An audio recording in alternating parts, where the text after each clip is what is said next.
Hello friends, welcome to Sandhya cooking Kolkata. இன்றைக்கி நம்ம என்ன செய்ய போகிறோன்னா, சோயா பீன்ஸ் அரைச்சி பால் செஞ்சு எப்படி குழம்பு செய்யலான்னு தாங்க பார்க்க போகிறோம். ரொம்பவுமே டேஸ்ட்டான ஒரு சிக்கன் கிரேவி மாதிரி செய்ய போகிறோம். வாங்க எப்படி செய்யலான்னு பார்க்கலாம்.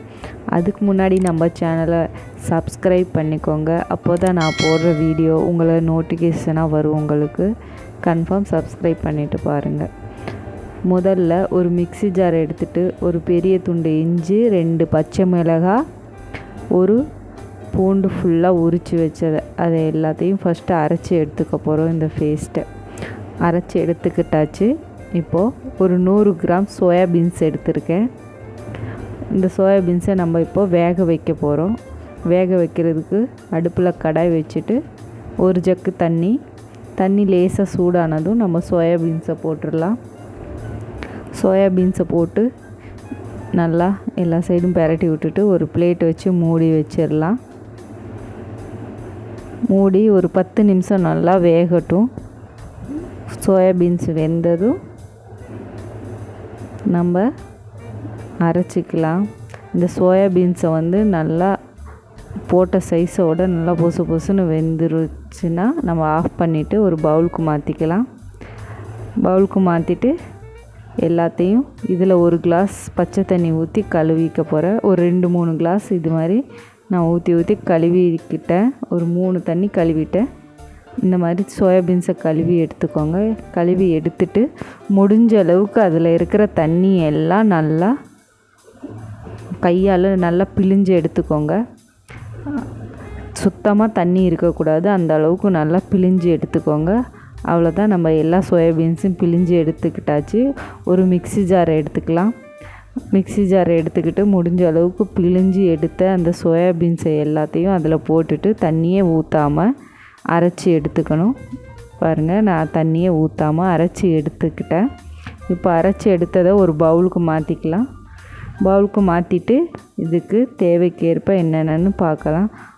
ஒரு 1/4 ஸ்பூன் மஞ்சத்தூள், 1/4 ஸ்பூன் இந்த கலர் பொடி, சில்லி என்ன காஷ்மீரி சில்லி பவுடர் அது. அடுத்தது மல்லிப்பொடி, சீரகப்பொடி 1/4 ஸ்பூன். அதுக்கப்புறம் ஃபஸ்ட்டு அரைச்சி வச்ச அந்த பேஸ்ட்டு ஒரு 1/2 ஸ்பூன் உப்பு. இதை எல்லாத்தையும் போட்டு நல்லா எல்லா சைடும் படுற மாதிரி பெரட்டி விட்டுக்கலாம். பெரட்டி விட்டுட்டு இதில் பொட்டுக்கடலை மாவு, கடலை மாவு சொல்கிறீங்களே, அந்த கடலை மாவை ஒரு 5 ஸ்பூன். எந்த அளவுக்கு ஈரம் இருக்குதோ அந்த அளவுக்கு மாவை போட்டு பிசைஞ்சிக்கோங்க. உங்களுக்கே தெரியும், பிசையும் போது நல்லா உருண்டை பிடிக்கிற அளவுக்கு போட்டுக்கோங்க. நான் ஒரு 5 ஸ்பூன் கடலை மாவு போட்டால் அதுவே போதுமான அளவு. அதுக்கப்புறம் நம்ம அதை எடுத்து நம்ம உருண்டை பிடிச்சிக்கலாம்.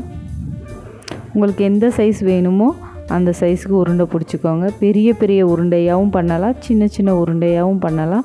நல்லா டேஸ்ட்டாக சிக்கன் கிரேவியாட்டம் இருக்கும்.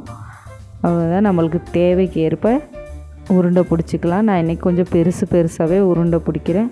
நீங்கள் அழகாக குட்டியாக கூட உருண்டை பிடிச்சி செய்யலாம். ரொம்பவுமே டேஸ்ட்டாக இருக்கும். குட்டியாக உருண்டை பிடிக்கும்போது சாப்பிடவும் நல்லா டேஸ்ட்டாக இருக்கும். குழந்தைங்களும் டக்குன்னு சின்னதாக இருக்கும்போது எடுத்து சாப்பிட்டுக்குவாங்க. நான் இன்றைக்கி பெரிய உருண்டையாக தான் செஞ்சுருக்கேன். எல்லா உருண்டையும் பிடிச்சாச்சு. இன்றைக்கி எனக்கு ஒரு 9 உருண்டை வந்துச்சு. அதுக்கப்புறம் அடுப்பில் கடாய் வச்சுட்டு தேவைக்கேற்ப எண்ணெய் ஊற்றிக்கலாம். நம்ம உருண்டை பிடிச்சி வச்ச உருண்டையெல்லாம் பொரிச்சிக்க போகிறோம். எண்ணெய் நல்லா சூடானதும் அந்த உருண்டைங்களெல்லாம் போட்டோன்னா கீழே அடி பிடிக்காமல் ஒட்டாமல் வரும். அதே மாதிரி நல்லா ஒரு சைடு ஃபுல்லாமே வெந்ததுக்கப்புறம் தான் நம்ம திருப்பணும். திருப்பிட்டிங்கன்னா சுத்தமாக கடாயில் ஒட்டாமல் அழகாக திரும்பி வந்துடும். அவ்வளோதாங்க, பாருங்கள், உங்கள் முன்னாடியே நான் எல்லாம் பண்ணுறேன். இவ்வளோ அழகாக ஒட்டாமல் திரும்பி வந்திருக்குன்னு. எண்ணெய் நல்லா சூடாகணும், ஒரு சைடு நல்லா பொரிக்க விடணும். இந்த மாதிரி பண்ணிட்டோன்னா எல்லா உருண்டையுமே ஒட்டாமல் அழகாக வந்துடும். இந்த மாதிரி எல்லா உருண்டையும் நம்ம பொரித்து எடுத்துக்கலாம் முதல்ல. அதுக்கப்புறம் இதெல்லாம் எடுத்து ஒரு பிளேட்டுக்கு மாற்றிட்டு அதே எண்ணெயில் ஒரு 2 உருளைக்கிழங்க தோல் சீவி பெரிய பீஸாக கட் பண்ணியிருக்கேன். அதையும் நம்ம எண்ணெயில் பொரிச்சுக்க போகிறோம். பொரித்து எடுத்து வச்சுக்கலாம். உருளைக்கிழங்கும் அதே மாதிரி உங்களுக்கு தேவைக்கேற்ப சைஸாக கட் பண்ணிக்கோங்க. அதுக்கப்புறம் ஒரு துண்டு பட்டை பீஸு, அதுக்கப்புறம் 1/4 ஸ்பூன் சீரகம், 3 லவங்கப்பூ அது, அதுக்கப்புறம் பிரியாணி இலை இருந்தால் அது கூட போட்டுக்கோங்க. அதுக்கப்புறம் ஸ்லைஸாக கட் பண்ண வெங்காயம், இதை எல்லாத்தையுமே லேஸ் ப்ரௌனாக பொரிச்சிட்டு, அதுக்கப்புறம் நம்ம முன்னாடி ஃபஸ்ட்டு அரைச்சி வச்சோங்களே அந்த பேஸ்ட்டு, அந்த உருண்டையில் நம்ம ஒரு 2 ஸ்பூன் போட்டோம், மிச்சதை எடுத்து இந்த எண்ணெயில் போட்டுக்கலாம். அது நல்லா பச்சை ஸ்மெல் போனது ஒரு தக்காளியை நான் ஸ்லைஸாக கட் பண்ணியிருக்கேன், அதையும் நல்லா எண்ணெயில் பரட்டி விடலாம். அதுக்கப்புறம் தேவைக்கேற்ப மசாலா பொடி 1/2 ஸ்பூன் மஞ்சத்தூள், சீரகப்பொடி 1/4 ஸ்பூன், மல்லிப்பொடி 1/4 ஸ்பூன், மிளகாய் பொடி 1/4 ஸ்பூன், சிக்கன் பொடி ஒரு 1/4 ஸ்பூன், சிக்கன் டேஸ்ட்டில் வர்றதுக்காக அது. அதுக்கப்புறம் கருவேப்பிலை ஒரு 1/2 ஸ்பூன், உப்பு, கல்லுப்பு, இது எல்லாத்தையும் நல்லா எண்ணெயில் பச்சை ஸ்மெல் போகிற வரைக்கும் நல்லா பெரட்டி விட்டுட்டு, ஒரு பச்சை மிளகாய் நான் சும்மா ஸ்மெல்லுக்காக போட்டிருக்கேன்.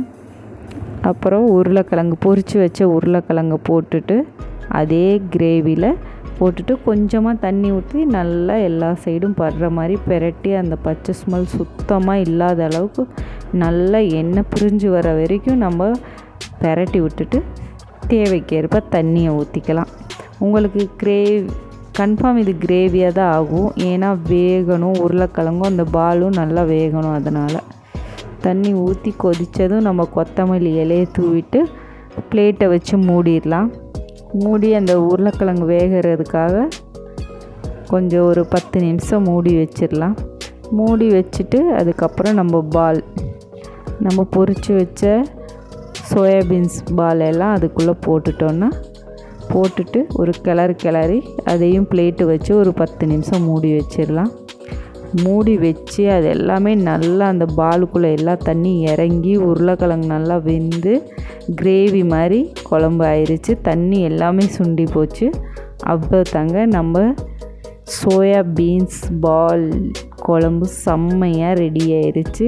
கன்ஃபார்ம் வீட்டில் செஞ்சு பாருங்கள், குழந்தைங்க அவ்வளோ விரும்பி சாப்பிடுவாங்க. இது சிக்கன் பீஸ் மாதிரி தாங்க இருக்கும், சிக்கனாக சோயா பீன்ஸானே தெரியாது, அந்தளவுக்கு டேஸ்ட்டாக இருக்கும். கன்ஃபார்ம் வீட்டில் ட்ரை பண்ணி பாருங்கள், உங்கள் எல்லாருக்குமே கன்ஃபார்ம் இது ரொம்பவுமே பிடிக்கும். அடிக்கடி இது நீங்கள் செய்ய ஆரம்பிச்சிருவீங்க. அவ்வளோதாங்க ஃப்ரெண்ட்ஸ், நம்ம குழம்பு செம்மையாக ரெடி ஆயிடுச்சு. இந்த மாதிரி புது விதமான குழம்புங்களை எல்லாம் பார்க்க நம்ம சேனலை மறக்காமல் சப்ஸ்கிரைப் பண்ணிக்கோங்க. ஏதாவது டவுட் இருந்தால் கமெண்ட் பண்ணுங்கள், உங்கள் ஃப்ரெண்ட்ஸ் அண்ட் ஃபேமிலிக்கு ஷேர் பண்ணிக்கோங்க. பாய், தேங்க்